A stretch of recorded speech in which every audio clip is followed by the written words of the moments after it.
Hi, this is Mariette Hartley, and you are listening to TV Confidential.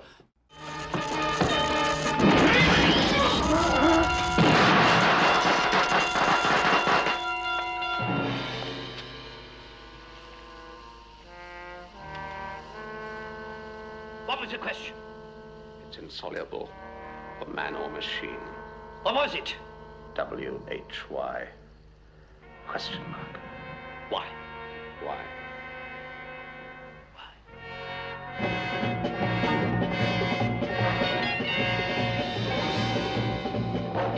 Ed Robertson author guest Mitchell Hadley. Mitchell is with us today via Zoom. Mitchell's latest book, Darkness in Primetime, How Classic Era TV Foresaw Modern Society's Descent into Hell, is a series of essays that show how certain episodes of such classic series as The Twilight Zone, The Outer Limits, Star Trek, and The Prisoner, as well as certain episodes of such live anthology series as Studio One and Playhouse 90, all of which were originally written and broadcast in either the 1950s or the 1960s, present a vision of a dystopian future that feels all too familiar today. Darkness in Primetime, available in paperback and as an ebook through Throckmorton Press, as well as Amazon.com, where books are sold online. You can follow Mitchell Hadley on Facebook. Mitchell's website, itsabouttv.com. Before we went to break, Mitchell and I were talking about The General,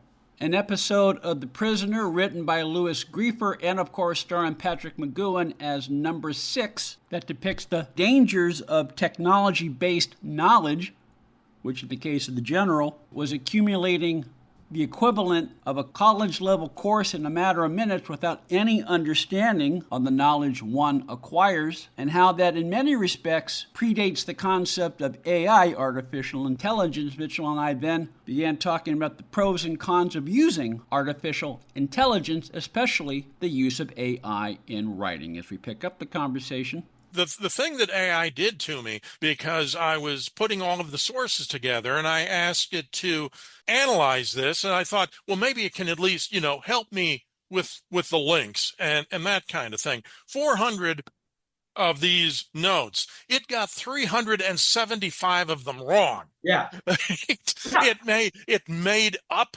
titles of articles. It made up authors of titles of articles, because I think what people have to understand about the negative side to AI in this sense is that AI is built to please. And so its first instinct, its first job is to make you happy.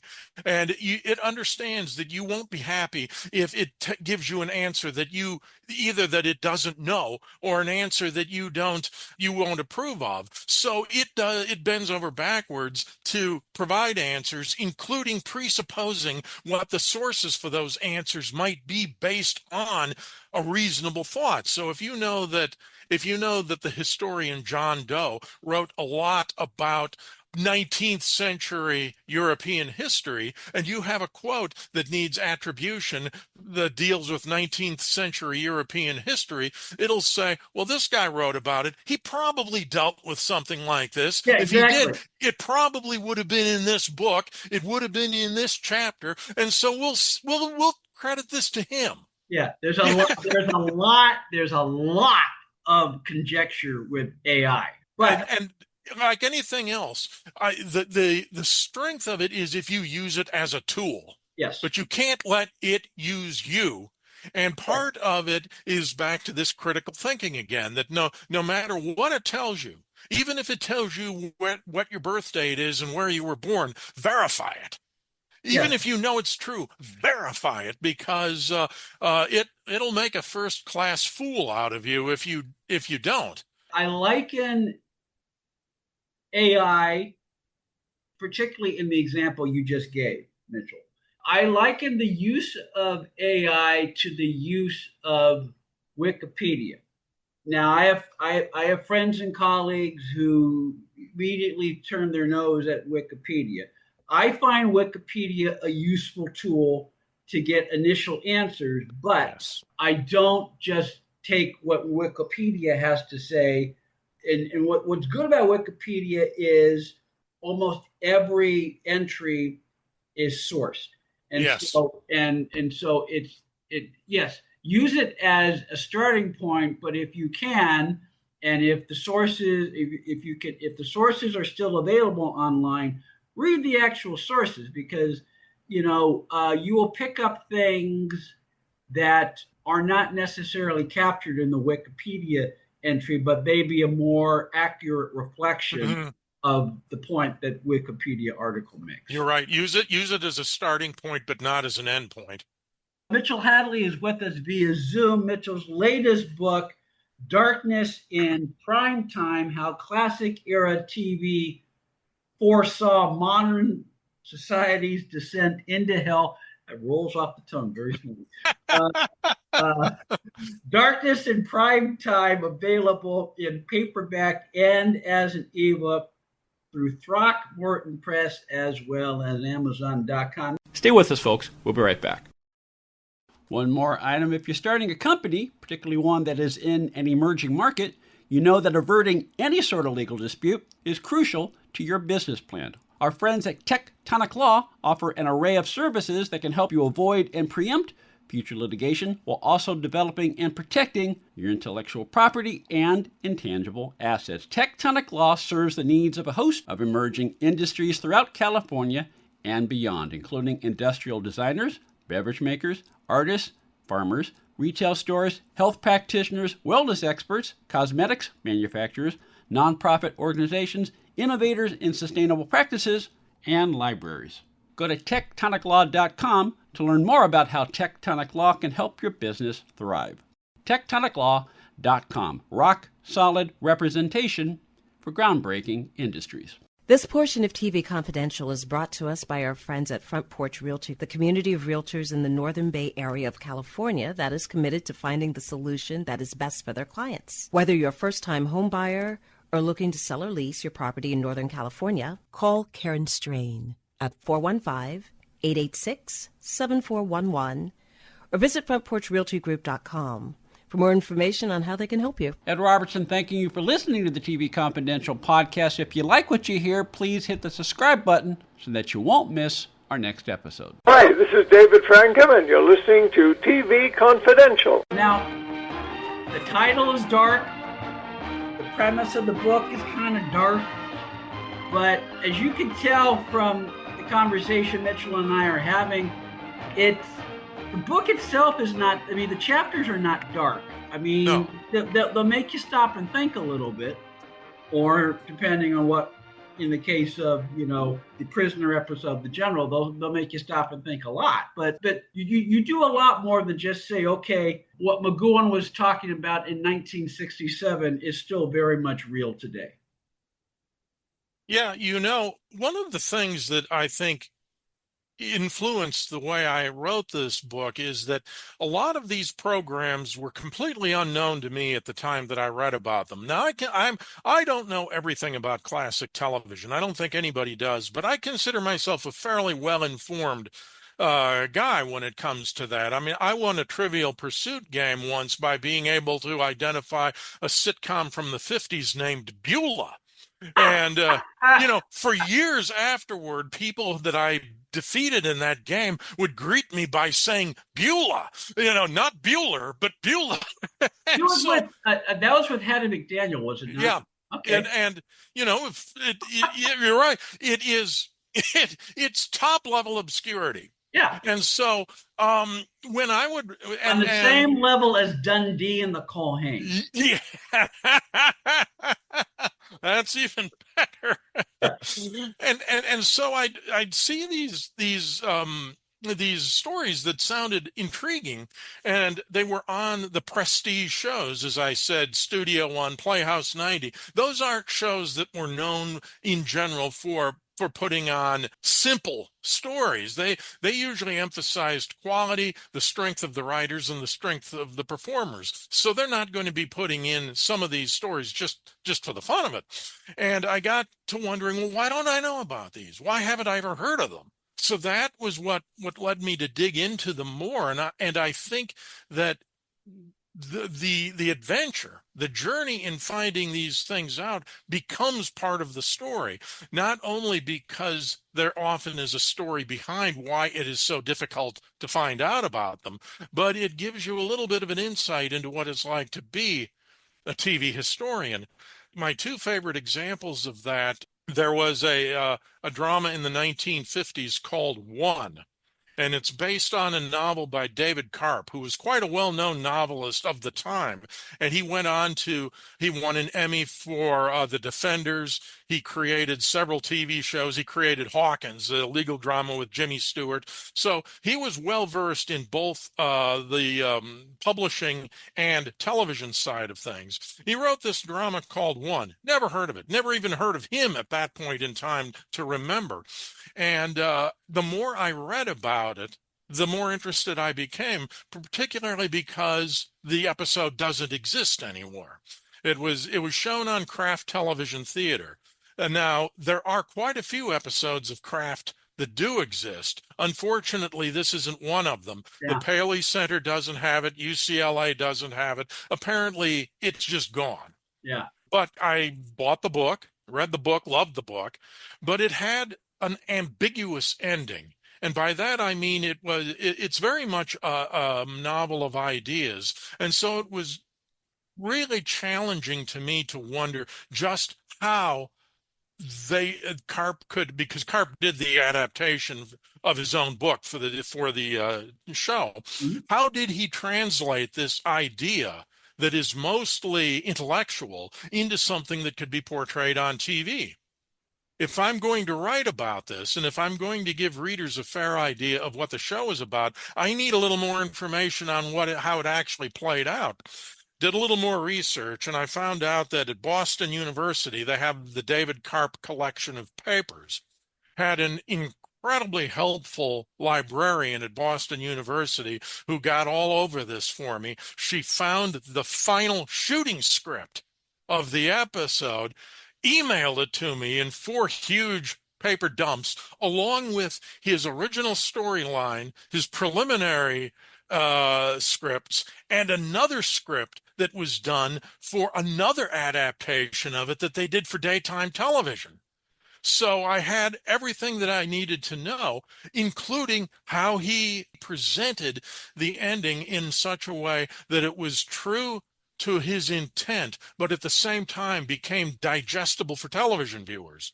And that was the kind of thing I thought people would find interesting, just how a television show gets made, how it becomes adapted from a original source material to the final product, especially when it is the author of the book who is doing his own adaptation for TV. And I wanted to include that kind of thing because I thought that really appeals to the TV, somebody who's really interested in TV history, but I think that it's the kind of story that people are just interested in reading anyway. Yes, and it goes back to the premise of the book may sound dark. It really is not. It's not as dark as one might think.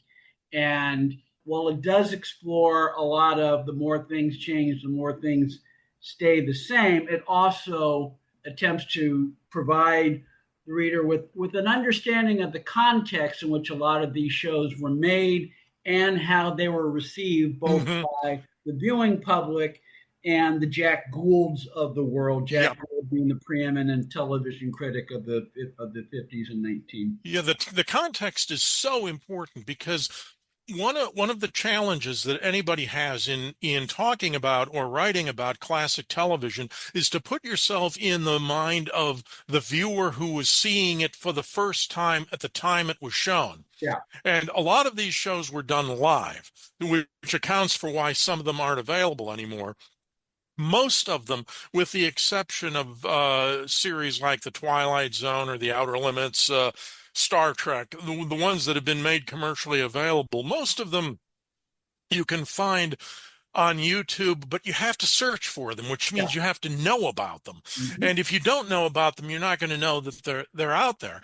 And so in going in and trying to dig all of these stories out, I thought that it was really important to be able to demonstrate the way that people at the time reacted to them. Do they see things in the pre-social media, in the pre-millennium era?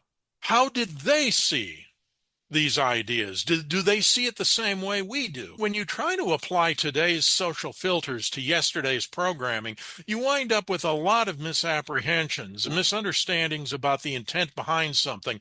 Something can be racist, sexist, offensive, xenophobic, what have you, if you look at it through today's viewpoint. But if you look at it from when it was made, you get a completely different idea of what they were actually trying to say. When you talked about how this isn't really a dark book, I like there are a lot of ideas in it, but I've tried to present them so that people should feel free to, first of all, think about them. Yeah. Because my thing about classic TV has always been that it makes you think. It challenges you, not saying the TV today doesn't, but for people who think that classic TV is all about Leave It to Beaver and What's My Line, and the shows that are either fantasy or celebrity driven, and they talk about it portraying a past that never was. Well, my thing about it is that they really teach you a whole lot more about what the past was like than we think that they do. They deserve to be taken seriously as original source documents, as historical evidence of something. They're just as useful as Time or Life or Look or Newsweek or any of those magazines. They're even more useful in a way because they're moving, they're talking. You don't read them, you actually see them. And so you can gain a much greater appreciation of what's going on. And so therefore, I challenge people to look at all of these stories that I talk about, be interested in them. I hope you'll be interested enough in them to go out and watch them, because you can watch many of them. Yeah. But to think about the ideas that they're talking about, does it challenge you? Do you agree with it? Do you think I'm a kook? I don't care. As long as it gets you thinking and it gives you the idea that these shows have a lot more value than you thought they did, then that really is the goal that I'm looking for. But to do it in an enjoyable or in an interesting way, not to belabor the point, but these writers and producers and directors who did these programs understood that even if they had a message, even if they had a warning or any kind of a theme that they wanted to get through to viewers, it had to be entertaining. Yes. Because if it wasn't entertaining, nobody was going to watch it. They weren't going to watch it all the way through. They weren't going to listen to somebody giving them a lecture. They weren't going to talk about it afterwards and in, out. And so you had to be entertaining at the same time. And what I've really tried to do with this is present it as storytelling, entertainment of a kind, so that you can appreciate each show on its own merits. Read what they said about it at the same time. Some of the comments are right on. Some of them you actually laugh about. You learn about the actors who are involved in them and the irony that so many of these shows that, for example, talk about the evils of the blacklist were done by actors and writers who themselves had been blacklisted at one time or another. And you start to think about how that informed their performances or about what they were writing. So I try to give the entire background of something so that when you see it, you can appreciate it for what it is. Darkness in Prime Time, available paperback and as an ebook through Throckmorton Press, Amazon.com, wherever books are sold online. You can follow Mitchell Hadley, Facebook and Twitter. Mitchell will be back in a few weeks for part 2 of our conversation. Among other things, we'll talk about another piece written by David Karp, this one being the made-for-TV movie Brotherhood of the Bell. Plus, we'll talk about some of the recent essays that Mitchell has posted on his website, itsabouttv.com. Part 2 of our conversation with Mitchell Hadley coming up in December on TV Confidential. In the meantime, we'll take a quick time out, then we'll talk about Heaven, the directorial debut of Diane Keaton, when we come back here on TV Confidential. Now you can fly anywhere in the world and pay discount prices on your airline tickets. Book a flight today to London, Paris, Madrid, or anywhere else you want to go. And pay a lot less guaranteed. Call the International Travel Department right now at Low Cost Airlines. 800-222-0511. 800-222-0511. Again, that's 800-222-0511.